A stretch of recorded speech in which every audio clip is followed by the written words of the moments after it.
जन्माद्यस्य यतोऽन्वयादितरतश्चार्थेष्वभिज्ञस्वराट् तेने ब्रह्महृदाय आदिकवये मुह्यन्ति यं सूरयः तेजो वारिमृतां यथा विनिमयो यत्र त्रिसर्गो मृषा धाम्ना स्वेन सदा निरस्तकुहकं सत्यं परं धीमहि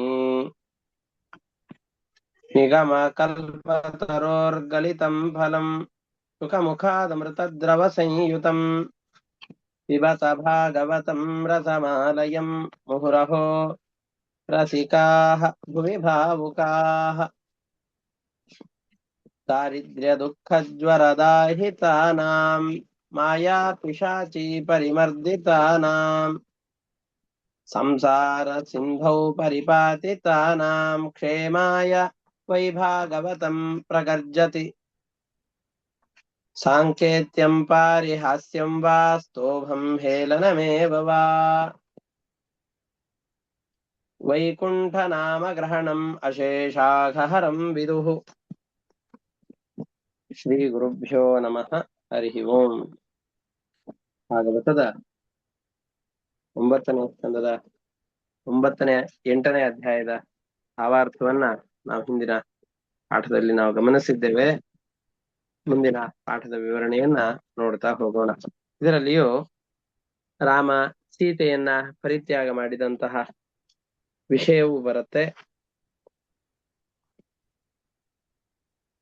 ದೊಡ್ಡ ಯಜ್ಞವನ್ನು ಮಾಡಿದಂತಹ ವಿಷಯಗಳು ಇವೆಲ್ಲವೂ ಕೂಡ ಈ ಸಂದರ್ಭದಲ್ಲಿ ನಿರೂಪಣೆ ಮಾಡ್ತಾ ಹೋಗ್ತಾರೆ.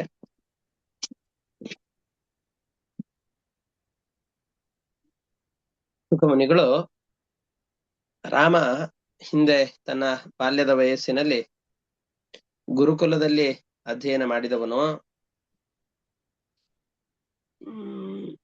ಅವನಿಗೆ ಅನೇಕ ಗುರುಗಳ ಪರಿಚಯ ಇತ್ತು. ಮಹಾಯತಿಗಳ ಜ್ಞಾನಿಶ್ರೇಷ್ಠರ ಪರಿಚಯ ರಾಮನಿಗೆ ಇತ್ತು.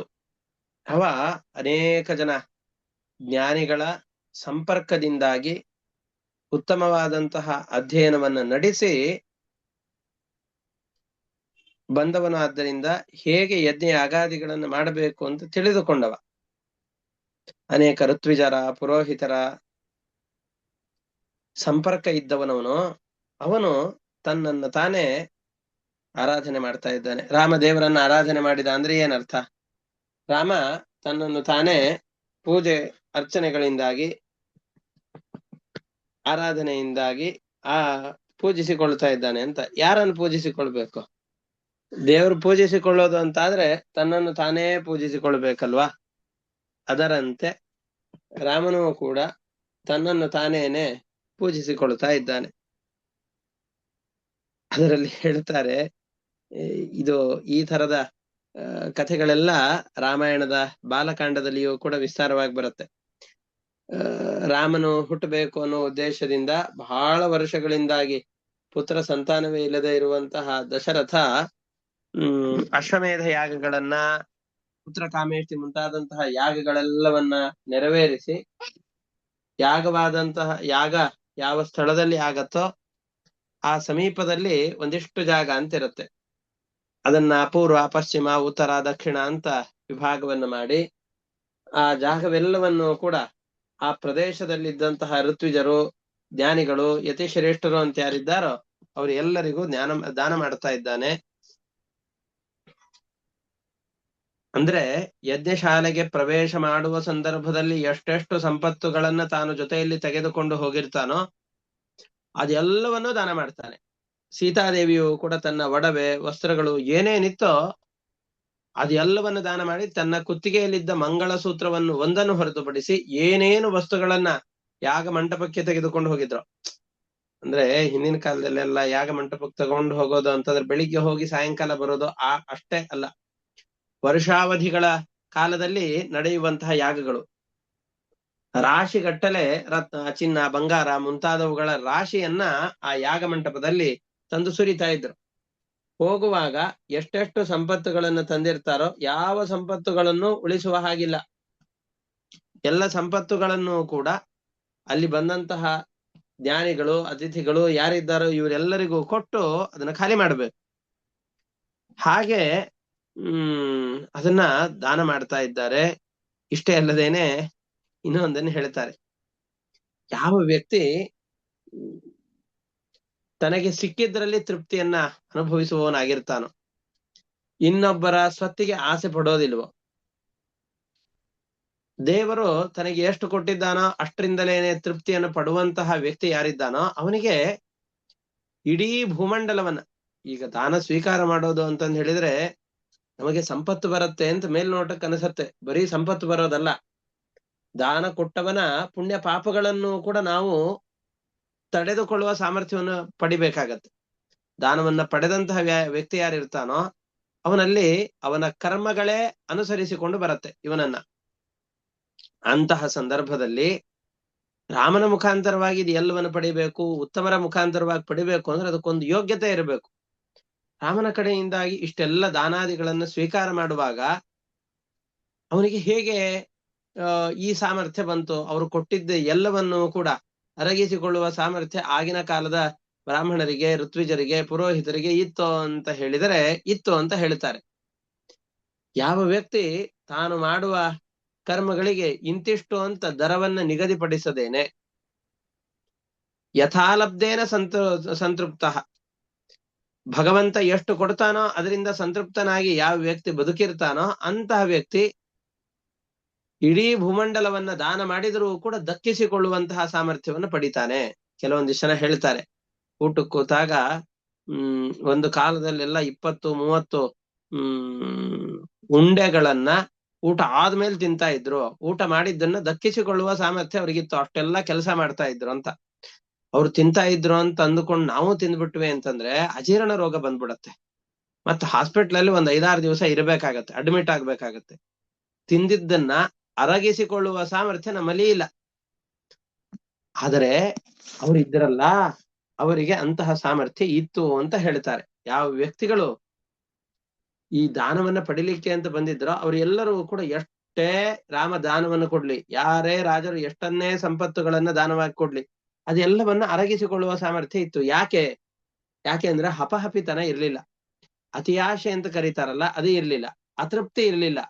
ತಮಗೆ ಎಷ್ಟು ಸಿಕ್ಕಿತೋ ಅಷ್ಟರಲ್ಲಿ ತೃಪ್ತಿಯಾಗಿರ್ತಾ ಇದ್ರು. ಆಮೇಲೆ ಸಿಕ್ಕ ಸಂಪತ್ತನ್ನ ಕೇವಲ ತಮಗೋಸ್ಕರ ಅಂತ ಅವರು ಉಪಯೋಗಿಸಿಕೊಳ್ತಾ ಇರ್ಲಿಲ್ಲ. ಅವರಿಗೆ ಸಿಕ್ಕ ಸಂಪತ್ತೆಲ್ಲವೂ ಕೂಡ ಅವರ ಶಿಷ್ಯರಿಗೇ ಹೋಗ್ತಾ ಇತ್ತು. ಅದನ್ನ ರಾಮಾಯಣದ ಒಂದು ಸಂದರ್ಭದಲ್ಲಿ ಹೇಳ್ತಾರೆ. ದಶರಥ ಯಾಗಕ್ಕೋಸ್ಕರ ಅಂತ ಋತ್ವಿಜರನ್ನ ಕರೆಸಿದರೆ ಆ ಕಾಲದಲ್ಲಿ ಯಾವ ವ್ಯಕ್ತಿ ಇವನ ಯಾಗಕ್ಕೆ ಅಂತ ಬಂದಿದ್ರೋ ಅವರಲ್ಲಿ 100ಕ್ಕಿಂತ ಕಡಿಮೆ ಶಿಷ್ಯಂದಿರನ್ನ ಹೊಂದಿದಂತಹ ಒಬ್ಬ ಬ್ರಾಹ್ಮಣನು ಕೂಡ ಇರ್ಲಿಲ್ಲ ಅಂತ. ಅಂದ್ರೆ ಎಲ್ಲರೂ ಕೂಡ ದೊಡ್ಡ ದೊಡ್ಡ ಸಂಸ್ಥಾನಗಳಿಗೆ ಅಥವಾ ವಿದ್ಯಾಪೀಠಗಳಿಗೆ ಅಧಿಪತಿಗಳಾದಂತವರೇ ಆಗಿದ್ರು. ಅವರಿಗೆ ಬಂದ ಸಂಪತ್ತೆಲ್ಲವೂ ಕೂಡ ಸತ್ಕರ್ಮಗಳಿಗೆ ವಿನಿಯೋಗವಾಗುವ ಕಾರಣದಿಂದಾಗಿ ಅದೆಲ್ಲವನ್ನ ಅರಗಿಸಿಕೊಳ್ಳುವ ಸಾಮರ್ಥ್ಯ ಇತ್ತು ಅಂತ ರಾಮ ತಿಳಿದಿದ್ದ. ಹೀಗಾಗಿ ರಾಮನೂ ಕೂಡ ತಾನು ಉಟ್ಟ ಬಟ್ಟೆಗಳು ಉತ್ತರಿಯ ಮೇಲೆ ಹೊದೆಯೋದು ಉಟ್ಕೊಂಡಿದ್ದು ಎಲ್ಲವನ್ನ ತನ್ನ ಆಭರಣಗಳನ್ನು ದಾನ ಮಾಡ್ತಾ ಇದ್ದಾನೆ. ರಾಣಿಯಾದಂತಹ ಸೀತಾದೇವಿಯು ಕೂಡ ಮಂಗಳಸೂತ್ರ ಒಂದನ್ನು ಹೊರತುಪಡಿಸಿ ಎಲ್ಲವನ್ನೂ ಕೂಡ ದಾನ ಮಾಡ್ತಾ ಇದ್ದಾಳೆ. ಅವರೆಲ್ಲ ಭಗವಂತ ಹೇಳ್ತಾನೆ, ಇಷ್ಟೆಲ್ಲ ಕೊಟ್ಟಿದ್ದಾನಲ್ಲ, ಕೊಟ್ಟವ್ರು ಕೊಟ್ಟಿದ್ದಾನೆ ಅಂತಂದು ಎಲ್ಲ ತಗೊಂಡು ಹೋಗ್ತಾರಾ? ಇಲ್ಲ, ವಾಪಸ್ಸು ರಾಮ ಕೊಟ್ಟಿದ್ದಾನೆ ಅವನಿಗೆ ವಾಪಸ್ ಕೊಟ್ರು. ನೀನು ನಮಗ್ ಕೊಡದೇ ಇರೋಂಥದ್ದು ಏನಿದೆ ಅಪ್ಪ? ನೀನು ನಮ್ಮ ಊರಿಗೆ ಬಂದಿದ್ದಿ, ವೈಕುಂಠಾಧಿಪತಿಯಾದಂತಹ ನೀನು, ಯಾರಿಗೂ ಸಿಗದೇ ಇರುವಂತಹ ಅಪೂರ್ವವಾದಂತಹ ರತ್ನ ನೀನು, ಯಾರಿಗೂ ನಿನ್ನನ್ನು ಕೊಡದೇ ಇರುವ ನೀನು ನಮಗೋಸ್ಕರ ಅಂತ ಇಲ್ಲಿ ಬಂದು ನಮ್ಮ ಪಟ್ಟಣದಲ್ಲಿ ನೆಲೆಸಿದ್ದಿ ಅಂತಾದ್ರೆ ನಮಗೆ ನಿಮಗಿಂತ ದೊಡ್ಡ ಸಂಪತ್ತಿ ಏನಿದೆ? ನೀನಿರುವವರೆಗೂ ಯಾವ ಕಳ್ಳ ಕಾಕರ ಭಯ ಇಲ್ಲ, ಅನಾರೋಗ್ಯದ ಪೀಡೆ ಇಲ್ಲ. ನಾವೆಲ್ಲ ಬ್ಯಾಂಕಲ್ಲಿ ದುಡ್ಡನ್ನು ಇಟ್ಕೊಳ್ಳೋದು ಇದು ಯಾಕೆ ಅಂತಂದು ಹೇಳಿದ್ರೆ ನಮ್ಮ ಆಪತ್ತಿನ ಕಾಲಕ್ಕಾಗತ್ತೆ, ನಮ್ಮ ಅವಶ್ಯಕತೆಗಳಿಗೆ ಇದು ಬೇಕಾಗತ್ತೆ. ಅವಶ್ಯಕತೆಗಳು ಎಲ್ಲವನ್ನೂ ನೀನೇ ಪೂರೈಸಿರುವಾಗ ಯಾವುದಕ್ಕೋಸ್ಕರವಾಗಿ ನಾವಿದ್ನೆಲ್ಲ ಇಟ್ಕೊಳ್ಬೇಕು? ನಿನ್ನ ಬಳಿಯಲ್ಲಿ ಇತ್ತು ಅಂದ್ರೆ ನೀನು ಸುಖವಾಗಿ ಅದೆಲ್ಲವನ್ನು ಕೂಡ ನೋಡಿಕೊಳ್ತೀಯ, ನಮಗೇನು ಬೇಡ ಅಂತ ಅವ್ರು ಹೇಳ್ತಾ ಇದ್ದಾರೆ. ಈ ರೀತಿಯಾಗಿ ಹಿತಕಾರಿಯಾಗಿ ಎಲ್ಲವನ್ನೂ ಕೂಡ ಬ್ರಾಹ್ಮಣರು ಮತ್ತೆ ರಾಮನಿಗೆ ಅರ್ಪಣೆ ಮಾಡ್ತಾ ಇದ್ದಾರೆ. ಇದು ಬರೀ ರಾಮನಿಗೆ ಅವರು ಅರ್ಪಣೆ ಮಾಡೋದಲ್ಲ, ನಾವು ಹೀಗೆ ಅರ್ಪಣೆ ಮಾಡ್ಬೇಕು. ಭಗವಂತನ ಬಳಿಯಲ್ಲಿ ಅದು ಇದು ಅಂತ ಬೇಡ್ಲಿಕ್ಕೆ ಹೋಗ್ಬಾರ್ದು. ಬೇಕಾದಷ್ಟನ್ನು ಪರಮಾತ್ಮ ಕೊಟ್ಟುಬಿಟ್ಟಿದ್ದಾನೆ ನಮಗೆ ಈಗಾಗ್ಲೇ. ನಮಗೋಸ್ಕರ ಅಂತ ಏನು ಬೇಡಬಾರದು. ಬೇಡೋದು ಅಂತಾದ್ರೆ ಯಾರಾದ್ರೂ 4-6 ಜನಕ್ಕೆ ನಮ್ಮಿಂದ ಉಪಯೋಗವಾಗತ್ತೆ ಅಂತಂದ್ರೆ ಅವರಿಗೋಸ್ಕರ ಬೇಡಬೇಕು. ಭಗವಂತ ನಮಗೆ ಏನು ಕೊಟ್ಟಿದ್ದಾನೋ ಅದು ಎಲ್ಲವೂ ಚೆನ್ನಾಗಿದೆ, ಮತ್ತಿನ್ನಷ್ಟು ಕೊಡು ಅಂತ ಕೇಳೋದಿಲ್ಲ. ಇಷ್ಟು ಒಳ್ಳೆ ಶರೀರವನ್ನು ಕೊಟ್ಟಿದ್ದಿ, ಸಾಧನೆಗೆ ಬೇಕಾದ ಎಲ್ಲ ಸವಲತ್ತುಗಳನ್ನ ದೇವ ಕರುಣಿಸಿ ಕೊಟ್ಟಿದ್ದಿ, ಇದಕ್ಕಿಂತ ಮಿಗಿಲಾದದ್ದು ನಿನ್ನ ಬಳಿಯಲ್ಲಿ ಕೇಳೋದೇನಿದೆ? ಎಲ್ಲವನ್ನು ಕೊಟ್ಟಾಗಿದೆ. ನೀನು ಕೊಟ್ಟ ಸಂಪತ್ತೆಲ್ಲವನ್ನು ನಿನಗೇ ಅರ್ಪಣೆ ಮಾಡಿಕೊಂಡು ಬದುಕ್ತೇವೆ ಅನ್ನುವಂತಹ ಚಿಂತನೆಗಳು ನಮ್ಮ ಮನಸ್ಸಿನಲ್ಲಿ ಇರಬೇಕು. ಅಂತಹ ಚಿಂತನೆಗಳು ಇರಬೇಕು ಅನ್ನೋದನ್ನ ರಾಮರಾಜ್ಯದ ಪ್ರಜೆಗಳಿಂದ ತಿಳಿಯಬೇಕು ಅನ್ನೋ ಉದ್ದೇಶದಿಂದ ಆ ಪ್ರಜೆಗಳ ಸ್ವಭಾವವನ್ನ ನಿರೂಪಣೆ ಮಾಡ್ತಾ ಇದ್ದಾರೆ. ಇಂತಹ ಆಯ್ತು, ಇದೆಲ್ಲವನ್ನ ಕೊಟ್ಟರು ಅವ್ರಿಗೇನು ಉಳೀತು? ಅವರ ಹೃದಯದ ತುಂಬೆಲ್ಲ ರಾಮನೇ ಸೇರಿಕೊಂಡು ಬಿಟ್ಟ. ಬರೀ ಭೌತಿಕವಾದ ಸಂಪತ್ತುಗಳನ್ನು ತೆಗೆದುಕೊಂಡು ಹೋಗಿದ್ರೆ ರಾಮ ಅವರ ಹೃದಯದಲ್ಲಿ ನೆಲೆಸ್ತಾ ಇರ್ಲಿಲ್ಲ. ಆದರೆ ಯಾವಾಗ ತಮ್ಮಲ್ಲಿರುವ ಎಲ್ಲ ಸಂಪತ್ತುಗಳನ್ನ ದೇವರಿಗೆ ಅರ್ಪಣೆ ಮಾಡಿದರೋ ದೇವನೇ ತಾನು ಪೂರ್ತಿಯಾಗಿ ಅವರಿಗೆ ಅರ್ಪಿತನಾಗಿ ಅವರ ಹೃದಯದಲ್ಲಿಯೇ ವಾಸ ಮಾಡ್ಲಿಕ್ಕೆ ಅಂತ ಹೊರಟಿದ್ದಾನೆ ಅಂತ ಹೇಳ್ತಾ ಇದ್ದಾರೆ. ಇಂತಹ ಸಂದರ್ಭದಲ್ಲಿ ಈಗ ಈ ಕಥೆಯನ್ನ ಇದರಲ್ಲಿ ಹೇಳ್ತಾರೆ. ಏನು ಅಂತಂದ್ರೆ, ಸುರಾಣಕರು ಅಂತ ದೈತ್ಯರು. ಸುರಾಣಕರು ಅಂತಂದ್ರೆ ತಮೋ ಯೋಗ್ಯರಾದಂತಹ ಅನೇಕ ಜನ ಜೀವಿಗಳಿದ್ರು. ಅವ್ರೆಲ್ರು ಏನ್ ಮಾಡಿದ್ರು ಅಂತಂದ್ರೆ ಬ್ರಹ್ಮದೇವರ ಬಳಿಯಲ್ಲಿ ವರವನ್ನ ಬೇಡಿಕೊಂಡಿದ್ರು. ಏನು ಅಂತ, ಎಲ್ಲಿಯವರೆಗೆ ಪರಮಾತ್ಮನಿಗೆ ಲಕ್ಷ್ಮೀದೇವಿಯ ವಿಯೋಗವಾಗೋದಿಲ್ವೋ ಅಲ್ಲಿವರೆಗೂ ನಮಗ್ ಸಾವು ಬರಬಾರ್ದು ಅಂತ ಅವರು ಪ್ರಾರ್ಥನೆಯನ್ನ ಮಾಡಿಕೊಂಡಿದ್ರು ಬ್ರಹ್ಮದೇವರ ಬಳಿಯಲ್ಲಿ. ಅಂದ್ರೆ ಏನರ್ಥ? ಯಾವತ್ತೂ ಸಾವು ಬರಬಾರ್ದು ಅಂತ. ರಾಮ ತನ್ನ ಪತ್ನಿಯಾದಂತಹ ಸೀತೆಯನ್ನ, ನಾರಾಯಣ ತನ್ನ ಪತ್ನಿಯಾದಂತಹ ಲಕ್ಷ್ಮೀದೇವಿಯನ್ನು ಬಿಟ್ಟು ಎಂದಿರ್ತಾನೆ? ನಿತ್ಯಾವಿಯೋಗಿನಿ. ನಾವು ಶ್ರೀಶ ಗುಣದರ್ಪಣವನ್ನ ಓದಬೇಕಾದ್ರೆ ಯುವಾಂ ಯುವಾನೋ ಸತತಂ ಯುವಯೋರ್ನ ವಯೋಧಿಕ ಅಂತೆಲ್ಲ ಹೇಳ್ತಾ ಬಂದು ಇವರಿಬ್ರು ಒಬ್ಬರನ್ನು ಒಬ್ಬರು ಎಂದಿಗೂ ಬಿಟ್ಟಿರೋದಿಲ್ಲ ಅನ್ನುವಂತಹ ಅರ್ಥದ ಮಂತ್ರಗಳನ್ನು ಕೂಡ, ಶ್ಲೋಕಗಳನ್ನು ಅದರಲ್ಲಿ ಹೇಳ್ತೇವೆ ಶ್ರೀಶ ಗುಣದರ್ಪಣದಲ್ಲಿ. ಅಂತಹ ರಾಮ ಲಕ್ಷ್ಮಣರಿಗೆ, ರಾಮ ಸೀತೆಯರಿಗೆ ವಿಯೋಗವನ್ನು ಯಾರು ಮಾಡಿಸ್ಲಿಕ್ಕೆ ಸಾಧ್ಯ? ಅಲ್ಲ, ಈಗ ಅಶೋಕವನದಲ್ಲಿದ್ದಾಗ ಸೀತೆ ರಾಮನನ್ನು ಬಿಟ್ಟು ಇದ್ಲಲ್ವಾ ಅಂತಂದ್ರೆ ಅದಕ್ಕೂ ಒಂದು ಅದ್ಭುತವಾದ ಉತ್ತರವನ್ನು ಕೊಡ್ತಾರೆ. ಸೀತೆ, ರಾವಣ ಯಾವಾಗ ಈ ಸಿದ್ಧಾಶ್ರಮ, ರಾಮ ಇದ್ದಂತಹ ತಪೋವನ ಇತ್ತು ದಂಡಕಾರಣ್ಯ, ಅಲ್ಲಿ ರಾವಣ ಯಾವಾಗ ಬಂದು ಸೀತೆಯನ್ನ ಕರೆದುಕೊಂಡು ಹೋಗ್ಲಿಕ್ಕೆ ಎಂದು ಬರ್ತಾನ ನೋಡಿ. ದುಷ್ಟನಾದಂತಹ ರಾವಣ, ರಾಕ್ಷಸ, ಅವನು ರಾಕ್ಷಸ ಸನ್ಯಾಸಿಯ ವೇಷವನ್ನು ಧರಿಸಿಕೊಂಡು ಬಂದ. ಅಯೋಗ್ಯನಾದಂತಹ ರಾವಣನಿಗೇನೆ ಬೇಕಾದ ವೇಷಗಳನ್ನ ಧರಿಸುವಂತಹ ಸಾಮರ್ಥ್ಯ ಇದ್ದಾಗ, ಇನ್ನು ಸೀತೆ ರಾಮರು ಇವ್ರು ಯಾರು? ಇಡೀ ಜಗತ್ತಿನ ನಿರ್ವಹಣೆಯನ್ನು ಮಾಡುವಂತಹ ದೇವತೆಗಳು ಇವರು. ಇವರಿಗೆ ಬೇರೆ ಬೇರೆ ರೂಪಗಳನ್ನು ಧರಿಸ್ಲಿಕ್ಕೆ ಸಾಮರ್ಥ್ಯ ಇಲ್ವೇನೋ? ಅದಕ್ಕೆ ಸೀತೆ ಏನ್ ಮಾಡಿದ್ಲು ಅಂತಂದ್ರೆ, ಅದೇ ಸಂದರ್ಭದಲ್ಲಿ ವೇದವತಿ, ನಾವು ರಾಮಾಯಣದ ಉತ್ತರಕಾಂಡವನ್ನೆಲ್ಲ ನೋಡಿದರೆ ಈ ಕಥೆಗಳೆಲ್ಲ ಗೊತ್ತಾಗತ್ತೆ. ರಾಮಾಯಣದ ಬಾಲಕಾಂಡದಲ್ಲಿ ಈ ಕಥೆ ಬಂದಿದ್ರೆ ರಾಮಾಯಣದ ಉತ್ತರಕಾಂಡದಲ್ಲಿ ಇದೆಲ್ಲ ಕಥೆ ಬರುತ್ತೆ. ವೇದವತಿ ಅನ್ನುವಂತಹ ಒಬ್ಬ ಸ್ತ್ರೀ ಇದ್ಲು. ಅವಳನ್ನ ಸೀತಾದೇವಿಯ ಸ್ಥಾನದಲ್ಲಿ ತಂದು ಇರಿಸಿದ್ರು. ಅಂದ್ರೆ ನೋಡ್ಲಿಕ್ಕೆ ಥೇಟ್ ಸೀತಾದೇವಿಯ ಹಾಗೆ ಕಾಣಬೇಕು, ಅದರಂತೆ ಮಾಡಿ ಇರಿಸಿದ್ರು. ಅವಳಲ್ಲಿ ಲಕ್ಷ್ಮೀದೇವಿಯ ಒಂದು ಅಂಶವೂ ಇತ್ತು. ಅವಳನ್ನ ಯಾಕೆ ತಂದು ಇರಿಸಿದ್ರು ಅಂತಂದ್ರೆ, ರಾವಣ ಒಂದು ಸಂದರ್ಭದಲ್ಲಿ ವೇದವತಿಯನ್ನ ಬಲಾತ್ಕಾರ ಮಾಡ್ಲಿಕ್ಕೆ ಅಂತ ಹೋಗಿದ್ದ ಜನ್ಮಾಂತರದಲ್ಲಿ, ಹಿಂದಿನ ಜನ್ಮದಲ್ಲಿ. ಆವಾಗ ನೀನು ಯಾವ ಸ್ತ್ರೀ, ಅವಳು ಒಪ್ಪದೇನೆ ಯೋಗಾಗ್ನಿಯಿಂದ ತನ್ನ ಶರೀರವನ್ನು ತ್ಯಾಗ ಮಾಡಿ ನಿನ್ನ ಮರಣಕ್ಕೆ ಕಾರಣ ನಾನೇ ಆಗ್ಬೇಕು ಅಂತ ತಪಸ್ಸಿನಿಂದ ವರವನ್ನ, ಶಾಪವನ್ನ ಹಾಕಿ ದೇವತೆಗಳಿಂದ ವರವನ್ನ ಪಡೆದು ಇವನ ನಾಶಕ್ಕೆ ಕಾರಣ ತಾನೇ ಆಗ್ಬೇಕು ಅಂತ ಹೇಳಿಕೊಂಡಿದ್ಲು. ಅಷ್ಟೇ ಅಲ್ಲ, ಯಾವೊಬ್ಬ ಸ್ತ್ರೀಯನ್ನ ನೀನು ಅತ್ಯಾಚಾರ ಮಾಡಿದೆ ಅಂತಾದ್ರೆ, ಬಲಾತ್ಕಾರ ಮಾಡಿದೆ ಅಂತಾದ್ರೆ ಆ ಕ್ಷಣದಲ್ಲಿಯೇ ನಿನ್ನ ಮರಣ ಬರಬೇಕು ಅಂತನೂ ಶಾಪವನ್ನು ಕೊಟ್ಟಿದ್ಲು. ಅದಕ್ಕೆ ರಾವಣ ವರ್ಷಗಳ ಕಾಲ ಸೀತೆಯನ್ನ ಅಶೋಕವನದಲ್ಲಿಟ್ರು ಅವಳನ್ನ ಬಲಾತ್ಕಾರ ಮಾಡ್ಲಿಕ್ಕೆ ಹೋಗ್ಲಿಲ್ಲ. ಯಾಕೆಂದ್ರೆ ಕೆಟ್ಟ ದೃಷ್ಟಿಯಿಂದ ಯಾವ ಒಬ್ಬ ಸ್ತ್ರೀಯನ್ನ ಮುಟ್ಟಿದ್ರು ರಾವಣ ಸತ್ತೇ ಹೋಗ್ತಾ ಇದ್ದ. ಅದಕ್ಕೆ ಅವಳ ಸ್ಪರ್ಶವನ್ನೂ ಮಾಡಿದ್ದಿಲ್ಲ. ಆ ಸಂದರ್ಭದಲ್ಲಿ ಅಲ್ಲಿ ಸೀತೆಯ ಜಾಗಕ್ಕೆ ರಿಪ್ಲೇಸ್ಮೆಂಟ್ ಯಾರಿಗಾಯ್ತು ಅಂತಂದ್ರೆ ವೇದವತಿಗಾಯ್ತು. ರಾವಣ ಬಂದ ಸೀತೆ ಅಂತಂದುಕೊಂಡು ಅವನು ಸನ್ಯಾಸಿಯ ವೇಷವನ್ನು ಧರಿಸಿಕೊಂಡು ಬಂದ್ರೆ ಸೀತೆ ತನ್ನ ಮೂಲ ರೂಪದಿಂದ ಕೈಲಾಸ ಪರ್ವತಕ್ಕೆ ಹೋದ್ಲು ಅಂತ ಹೇಳ್ತಾರೆ. ತನ್ನ ಮೊಮ್ಮಗನಾದಂತಹ ರುದ್ರದೇವರ ಮನೆಗೆ ಹೋಗಿ ವರ್ಷಗಳ ಕಾಲ ನೆಲೆಸಿದ್ಲು. ಒಂದು ಅಂಶದಿಂದಾಗಿ ರಾಮನ ಜೊತೆಯಲ್ಲೇ ಇದ್ಲು, ಆದ್ರೆ ಯಾರ ಕಣ್ಣಿಗೂ ಅವಳು ಕಾಣಿಸಿಕೊಳ್ತಾ ಇರ್ಲಿಲ್ಲ. ದೇವತೆಗಳಿಗೆ ಅದೃಶ್ಯತ್ವ ಶಕ್ತಿ ಇರುತ್ತೆ. ರಾಮನು ಕೂಡ ನಟಿಸಿ ಜನರೆಲ್ಲರೂ ಕೂಡ ಹೇಗೆ ದುಃಖಿತರಾಗ್ತಾರೆ ಅನ್ನೋದನ್ನ ತೋರಿಸಿಕೊಟ್ಟ. ಈಗ ಪಿಕ್ಚರ್ ಅಲ್ಲೆಲ್ಲ ಹೀರೋಯಿನ್ ಸತ್ತ ಹಾಗೆ ಕೆಲವೊಂದಿಷ್ಟು ಅಥವಾ ಹೀರೋ ಸತ್ತ ಹಾಗೆ ಕೆಲವೊಂದಿಷ್ಟು ದೃಶ್ಯಗಳೆಲ್ಲ ಬರುತ್ತೆ. ಈ ನಟರು ಆ ಸತ್ತಂತಹ ನಟನೆಯನ್ನು ಮಾಡ್ಬೇಕಾದ್ರೆ ಆ ಶೂಟಿಂಗ್ ನಡೀತಾ ಇರೋ ಸೆಟ್ ಅಲ್ಲೇ ಆ ಹೀರೋಯಿನ್ ಹೀರೋ ಎಲ್ಲರೂ ಇರ್ತಾರೆ. ಅವ್ರಿಗೆ ಗೊತ್ತಿದೆ ಇವ್ರ ಪಕ್ಕದಲ್ಲೇ ಇದ್ದಾರೆ ಅಂತ. ಆದ್ರೆ ಇಲ್ಲಿ ಬಂದು ಇವ್ರು ಬದುಕಿದ್ದಾರೆ ಅನ್ನೋ ಹಾಗೆ ನಟನೆ ಮಾಡ್ಲಿಕ್ಕೆ ಬರೋದಿಲ್ಲ. ಸತ್ತಿದ್ದಾರೆ ಅನ್ಕೊಂಡೇ ನಟನೆಯನ್ನು ಮಾಡ್ಬೇಕಾಗತ್ತೆ. ಅದರಂತೆ ರಾಮನ ಜೊತೆಯಲ್ಲಿ ಸೀತೆ ಯಾವಾಗ್ಲೂ ಇದ್ರು ಜನರಿಗೆ ಯಾವ್ದಾದ್ರೂ ಒಂದು ವಸ್ತುವನ್ನ ಅತಿಯಾಗಿ ಹಚ್ಚಿಕೊಂಡ್ರಿ ಅಂತಾದ್ರೆ ಅದರಿಂದ ಹೇಗೆ ಅನರ್ಥವನ್ನ ಅನುಭವಿಸಬೇಕಾಗತ್ತೆ ಅನ್ನೋದನ್ನ ತಿಳಿಸಿಕೊಡ್ಬೇಕಾಗಿದೆ. ಅದಕ್ಕೆ ನಟನೆಯನ್ನ ಮಾಡ್ತಾ ಇದ್ದಾರೆ. ನಟನೆಯನ್ನ ಮಾಡಿ ಜನರಿಗೆಲ್ಲ ನೋಡಿ ಈ ತರದ ಅನರ್ಥಕ್ಕೆ ನೀವೆಲ್ಲ ಭಾಗಿಗಳಾಗಬೇಡಿ, ಯಾವುದನ್ನು ಅತಿಯಾಗಿ ಹಚ್ಚಿಕೊಳ್ಬೇಡಿ ಅಂತ ತೋರಿಸ್ತಾ ಇದ್ದಾನೆ. ಆಯ್ತು, ಇದಾದ ನಂತರದಲ್ಲಿ ಸೀತೆಗೆ ಅಗ್ನಿ ಪ್ರವೇಶವನ್ನು ಮಾಡಿಸ್ತಾನಲ್ಲ. ಯಾಕೆ ಅಗ್ನಿ ಪ್ರವೇಶವನ್ನು ಮಾಡಿದ ಅಂದ್ರೆ ಇದೇ ಕಾರಣಕ್ಕೆ. ಒಂದು ವೇಳೆ ಯಾವ ಅಲ್ಲಿ ಸೀತಾದೇವಿಯ ಹಾಗೆ ಕಾಣಿಸ್ತಾ ಇದ್ಲು, ಅಶೋಕವನದಲ್ಲಿದ್ಲು, ಅವಳನ್ನೇ ಕರೆದುಕೊಂಡು ಬಂದು ಬಿಟ್ರೆ ಆವಾಗ ರಾಮ ಅವಳ ಜೊತೆಯಲ್ಲಿ ಸಂಸಾರವನ್ನು ನಡೆಸಬೇಕಾಗತ್ತೆ. ಅವಳು ಸೀತೆಯೇ ಅಲ್ಲ.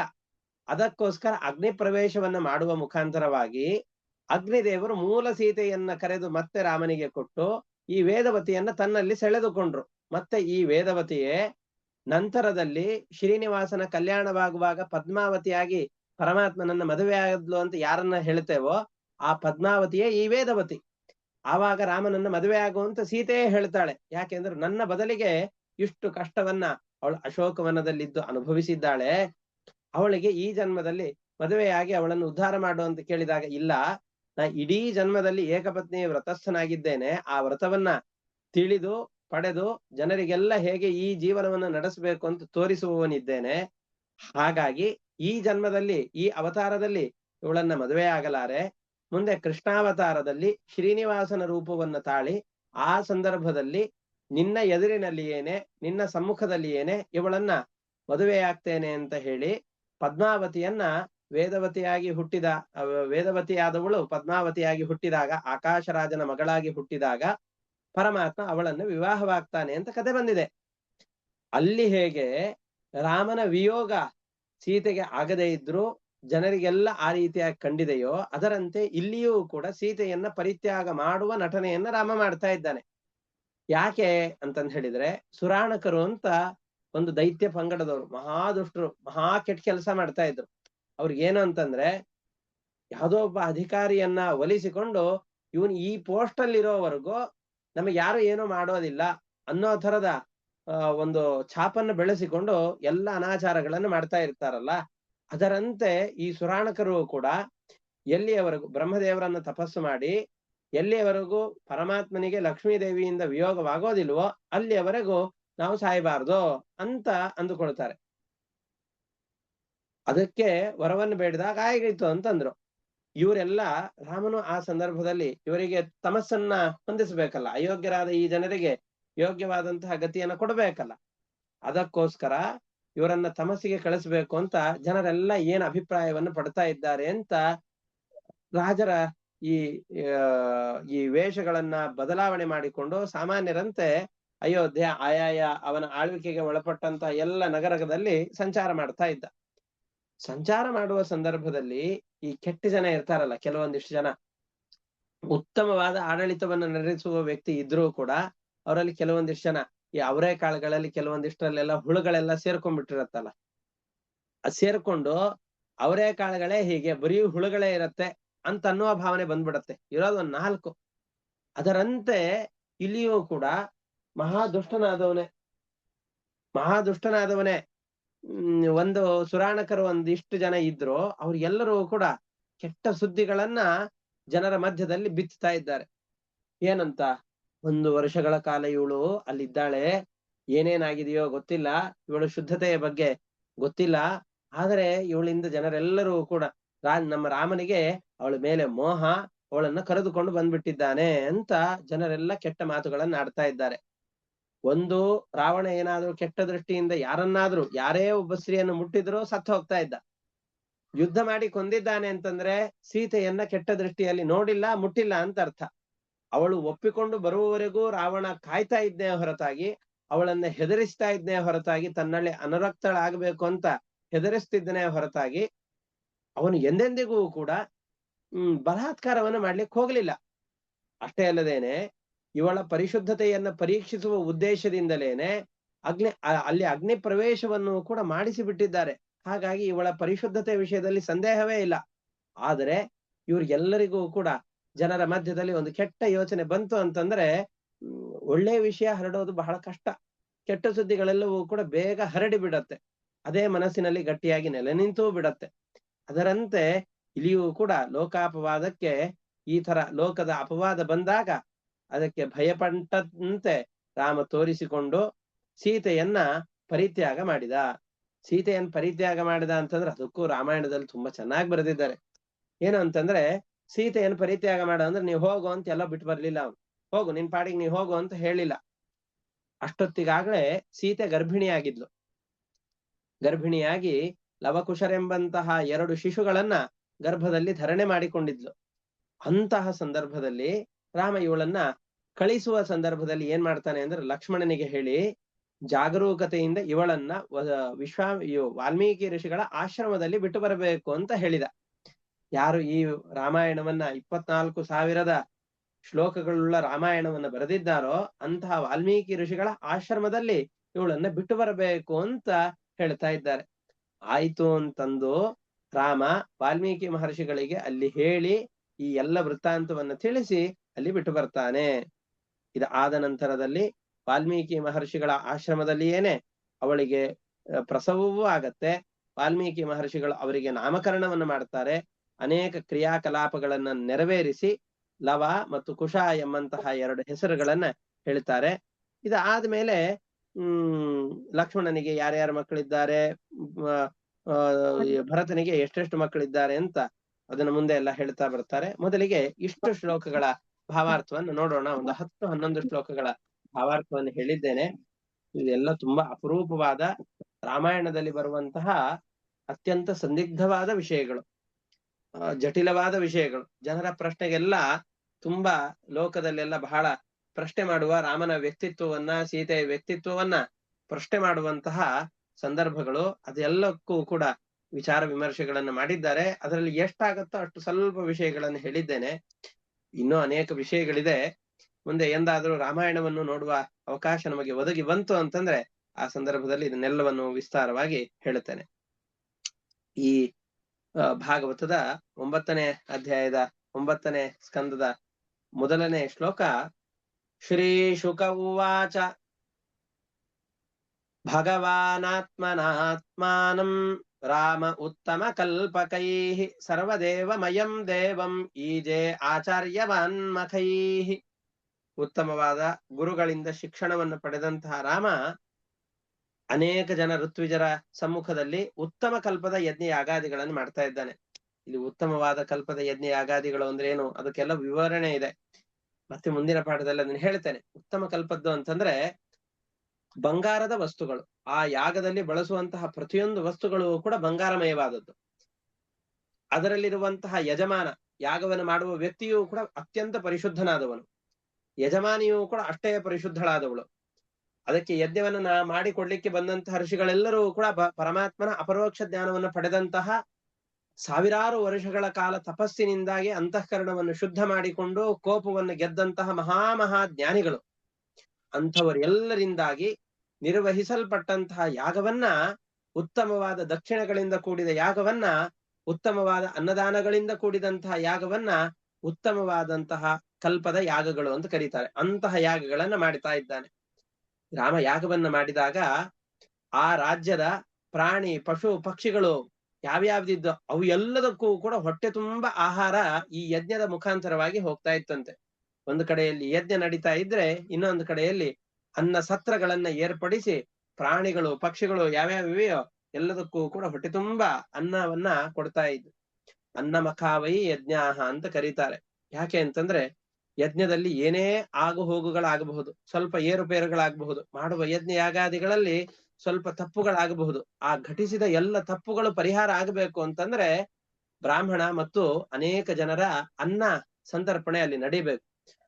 ಉತ್ತಮ ಕಲ್ಪದಲ್ಲಿ ಅನ್ನ ಸಂತರ್ಪಣೆ ನಡೀತು ಅಂತಂದ್ರೆ ಎಷ್ಟೇ ಅಡೆತಡೆಗಳಿದ್ರು ಅದೆಲ್ಲವೂ ಕೂಡ ಪರಿಶುದ್ಧವಾಗಿ ಆ ಅಂಗವೈಕಲ್ಯ ದೋಷಗಳೆಲ್ಲವೂ ಬರದೇನೆ ಪರಿಶುದ್ಧವಾದ ಯಜ್ಞ ಅಂತ ಕರೆಸಿಕೊಳ್ಳುತ್ತದೆ ಅಂತ ಹೇಳ್ತಾರೆ. ಅದಕ್ಕೆ ವಿವಾಹದ ಕಾಲದಲ್ಲಿ ಅನೇಕ ಜನ ಬ್ರಾಹ್ಮಣರಿಗೆ ಅಥವಾ ಅನೇಕ ಸಂಬಂಧಿಗಳಿಗೆಲ್ಲ ಭೋಜನವನ್ನು ಏರ್ಪಡಿಸ್ತಾರೆ. ಉಪನಯನ ಸಂದರ್ಭದಲ್ಲಿ ಮನೆಯಲ್ಲಿ ಯಾವುದೇ ಕಾರ್ಯಕ್ರಮಗಳಾದ್ರೂ ಒಂದಿಷ್ಟು ಜನರನ್ನ ಕರೀತೇವೆ, ಕರೆದು ಅವರಿಗೆ ಭೋಜನವನ್ನು ಹಾಕಿಸ್ತೇವೆ. ಇದು ಎಲ್ಲ ಪದ್ಧತಿ ಹಿಂದಿನ ಕಾಲದಲ್ಲಿ ಯಾಕೆ ಮಾಡಿದ್ದು ಅಂತಂದ್ರೆ ನಾವು ಮಾಡುವ ಪ್ರತಿಯೊಂದು ಕರ್ಮಗಳಲ್ಲಿ ಎಲ್ಲವನ್ನೂ ಕೂಡ 100% ಆಚಾರವನ್ನ ತಿಳಿದುಕೊಂಡು ಮಾಡುವಂಥದ್ದು ನಮ್ಮಲ್ಲಿ ಇಲ್ಲ. ಆ ಶ್ರದ್ಧೆಗಳು ಆ ಜ್ಞಾನ ನಮ್ಮಲ್ಲಿ ಇಲ್ಲ, ಆ ಭಕ್ತಿಗಳು ಇರೋದಿಲ್ಲ. ಸ್ವಲ್ಪ ಲೋಪದೋಷಗಳಾಗತ್ತೆ. ಆ ಲೋಪದೋಷಗಳ ಪರಿಹಾರಕ್ಕೋಸ್ಕರವಾಗಿ ಈ ಅನ್ನದಾನ ಮುಂತಾದವುಗಳೆಲ್ಲವೂ ಕೂಡ ಅಲ್ಲಿ ವಿಹಿತವಾಗಿದೆ.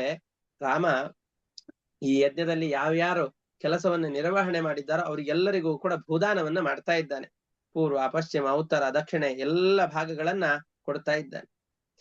ಹೋತ್ರೆ ದದಾದಿಶಂ ಪ್ರಾಚೀಂ ಬ್ರಹ್ಮಣೇ ದಕ್ಷಿಣಂ ವಿಭು ಅಧ್ವರ್ಯವೇ ಪ್ರತೀಚಿಂಚ ಉದೀಚೀಂ ಸಾಮಗಾಯ ಚ.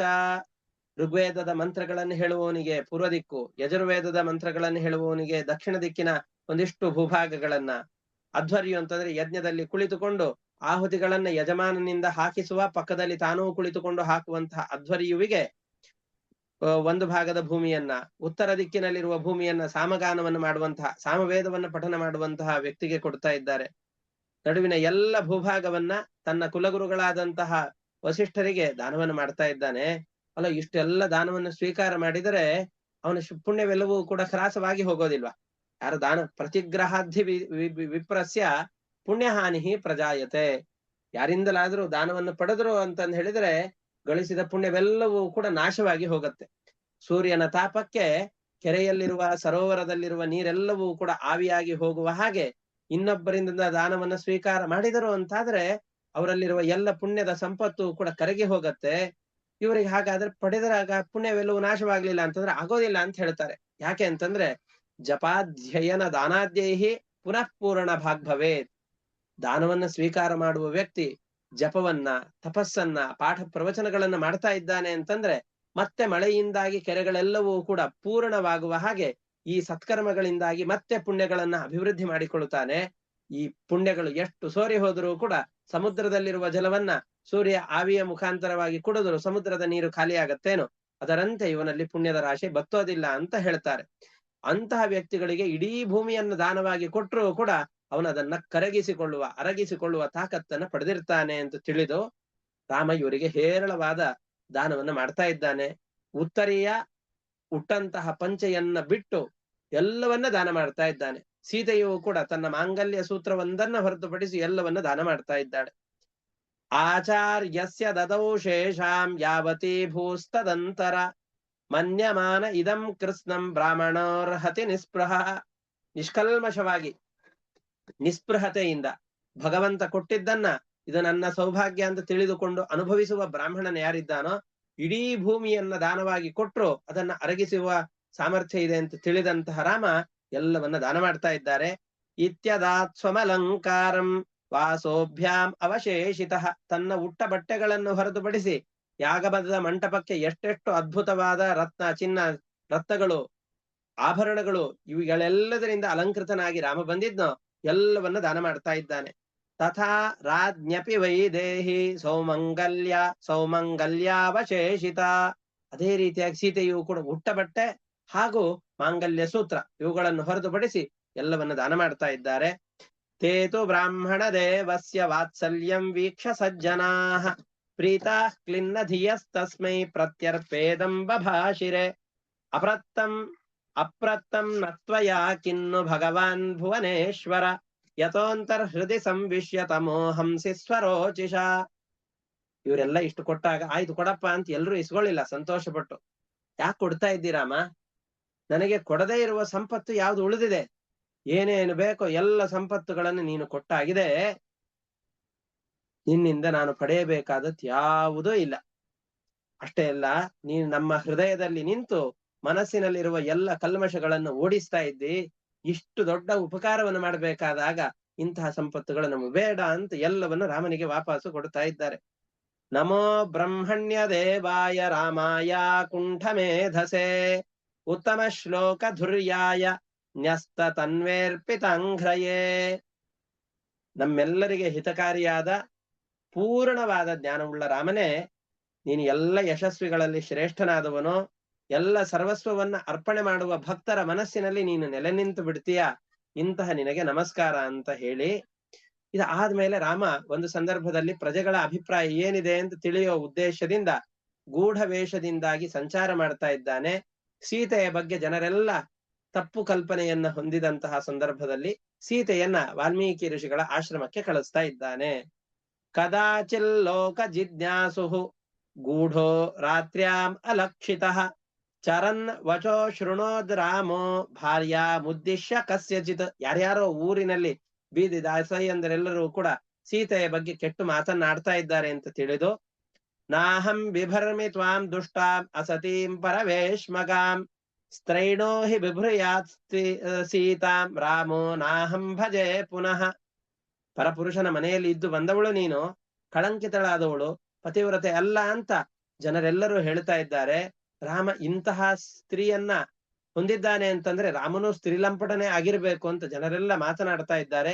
ಇಂತಹ ನಿನ್ನನ್ನು ನಾನು ನನ್ನ ಜೊತೆಯಲ್ಲಿ ಇಟ್ಟುಕೊಳ್ಳಲಾರೆ ಅಂತ ಲೋಕದೃಷ್ಟಿಯಿಂದ ಹೇಳಿ, ಪಿಕ್ಚರಲ್ಲಿ ಡೈಲಾಗ್ಗಳನ್ನ ನಾಯಕ ನಟ ಹೇಗೆ ಹೇಳ್ತಾ ಇರ್ತಾನೋ ಅದರಂತೆ ಹೇಳಿ ಅವಳನ್ನ ಪ್ರಚೇತಸ ಮುನಿಗಳ ಕುಲದಲ್ಲಿ ಹುಟ್ಟಿದ ವಾಲ್ಮೀಕಿ ಋಷಿಗಳ ಬಳಿಯಲ್ಲಿ ತಮ್ಮನ ಮುಖಾಂತರವಾಗಿ ಬಿಡಿಸ್ತಾನೆ. ಇತಿ ಲೋಕಾತ್ ಬಹುಮುಖಾತ್ ದುರಾರಾಧ್ಯಾದ ಸಂವಿದಃ ಶ್ರುತ್ವಾ ಭೀತೇನ ಸಾ ತ್ಯಕ್ತ ಪ್ರಾಪ್ತ ಪ್ರಾಚೇತಸಾಶ್ರಮಂ ಅಂತರ್ವರ್ತ್ಯಾಗತೆ ಕಾಲೇ ಯಮೋಸಾ ಸುಷುವೆ ಸುತೌ ಲವೋ ಲವ ಇತಿ ಖ್ಯಾತೌ ಕುಶೋ ಲವ ಇತಿ ಖ್ಯಾತೌ ತಯೋಶ್ಚಕ್ರೆ ಕ್ರಿಯಾ ಮುನಿ. ಈ ಸಂದರ್ಭದಲ್ಲಿ ಅವಳು ಗರ್ಭಿಣಿಯಾಗಿದ್ಲು. ಆ ಗರ್ಭವನ್ನು ಧರಿಸ್ತಾ ಇದ್ದಾಳೆ. ಅವಳಿಗೆ ಕುಶ ಮತ್ತು ಲವ ಎಂಬ ಹೆಸರಿನ ಇಬ್ಬರು ಮಕ್ಕಳು ಹುಟ್ಟುತ್ತಾ ಇದ್ದಾರೆ. ಅವರಿಗೆ ಈ ನಾಮಕರಣವನ್ನು ಕೂಡ ವಿಶ್ವಾಮಿತ್ರ ಋಷಿಗಳು ಮಾಡಿ ಅವಳನ್ನ ಬೆಳೆಸ್ತಾ ಇದ್ದಾರೆ ಅಂತ ಇಷ್ಟು ಈ ಶ್ಲೋಕದ ಭಾವಾರ್ಥ. ಇವತ್ತಿಗೆ ಸಮಯ 6:15 ಹಿಂದೆ ತಿಳಿಸಿದಂತೆ ಇವತ್ತು ಕೂಡ ಈ ಸಮಯಕ್ಕೆ ಪಾಠವನ್ನು ಮುಕ್ತಾಯ ಮಾಡಿರ್ತೇನೆ. ಮತ್ತೆ ನಾಳೆಯಿಂದ ಈ ಸಂದರ್ಭದಲ್ಲಿ ಪೂರ್ತಿಯಾಗಿ ಪಾಠವನ್ನು ಮಾಡ್ಲಿಕ್ಕೆ ಅವಕಾಶವಾಗತ್ತೆ, ಅದನ್ನ ಮಾಡೋಣ. ಇವತ್ತಿಗೆ ಇಷ್ಟಕ್ಕೆ ನಿಲ್ಲಿಸಿರ್ತೇನೆ. ಹರಯೇ ನಮಃ. ಶ್ರೀಕೃಷ್ಣಾರ್ಪಣಮಸ್ತು. ಅನೇನ ಭಾವಿ ಯತ್ಪುಣ್ಯಂ ತೇನ ಪ್ರೀಡಾತು ಕೇಶವಃ. ಹರಯೇ ನಮಃ. ಶ್ರೀಕೃಷ್ಣಾರ್ಪಣಮಸ್ತು. ಎಲ್ಲರಿಗೂ ನಮಸ್ಕಾರ.